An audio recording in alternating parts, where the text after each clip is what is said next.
Hello everyone, my name is Ajit Kaude, second year MBBS student, Dr. Ullas Patil Medical College and Hospital, Jalgaon. My topic is cardiac glycosides. The cardiac glycosides are often called digitalis or digitalis glycosides. What are cardiac glycosides? Cardiac glycosides are a group of chemically similar compounds that can increase the contractility of heart muscle and therefore are used in treating heart failure. The digitalis glycosides have a low therapeutic index with only a small difference between a therapeutic dose and doses that are toxic or even fatal. The most widely used cardiac glycosides is digoxin.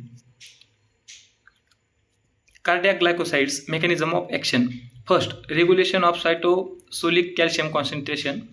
By inhibiting the sodium potassium adenosine triphosphatase enzyme, digoxin reduces the ability of myocytes to actively pump sodium from the cell. This decreases the sodium concentration gradient and consequently the ability of sodium calcium exchanger to move calcium out of the cell. When sodium potassium ATPase is markedly inhibited by digoxin, the resting membrane potential may increases from minus 70 millivolt instead of minus 90 millivolt. Second, increase the contractility of cardiac muscle. Digoxin increases the force of cardiac contraction, causing cardiac output to more closely resemble that of the normal heart. Third, neurohormonal inhibition. Low dose digoxin inhibits sympathetic activation with minimal effects on contractility. Cardiac glycosides, digoxin.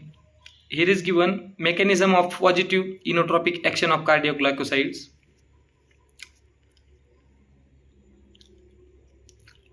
Effects of digoxin on electrical properties of cardiac tissue.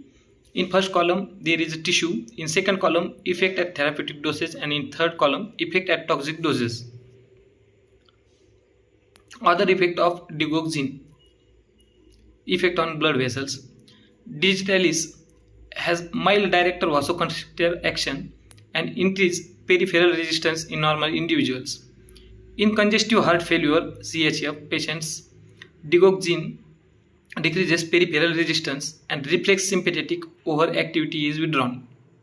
Second, digitalis has no prominent effect on BP. Systolic BP may increase and diastolic may fall in CHF patients. Effects of digoxin on kidney. Diuresis occurs promptly in CHF patients.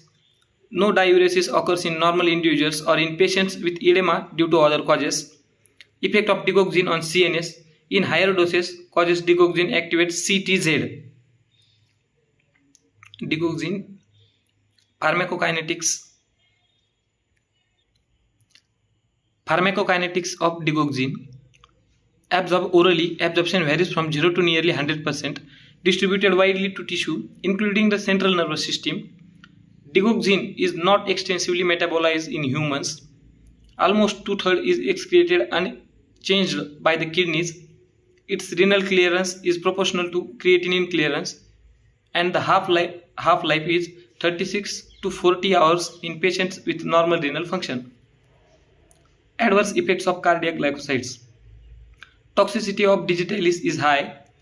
Margin of safety is low. Therapeutic index is 1.5 to 3. Higher cardiac mortality has been reported among patients with steady state plasma digoxin levels is greater than 1.1 ng per ml, but still within the therapeutic range during maintenance therapy. If there is overdose of digoxin, there is antidote for overdose of digoxin is digoxin immune tap or digoxin specific antibody. Adverse effect of cardiac glycosides. Extracardiac. Anorexia, nausea, vomiting, abdominal pain are due to gastric irritation, mesenteric vasoconstriction and CTZ stimulation. Fatigue, malaise, headache, mental confusion, restlessness, hyperopnea, disorientation, psychosis and visual disturbance are other complaints. Skin rashes and gynecomastia are rare. Cardiac. Almost every type of arrhythmia can be produced by digitalis. Here is given type of arrhythmia caused by cardiac glycosides and its treatment.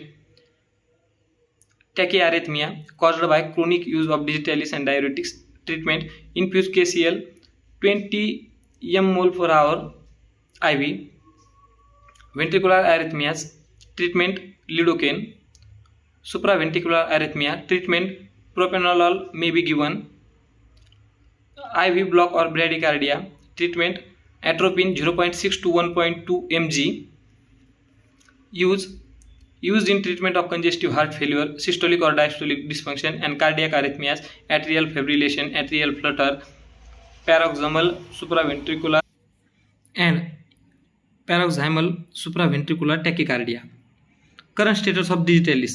Before the introduction of a high ceiling diuretics, ACE inhibitors, and beta blockers, digitalis was considered as an indispensable part of anti-CHF treatment.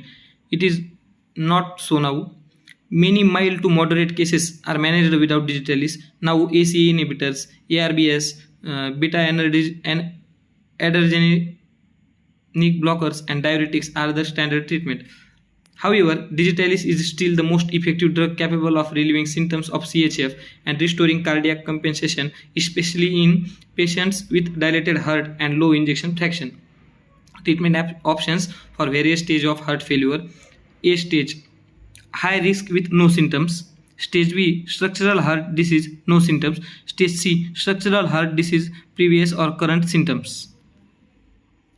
Thank you everyone.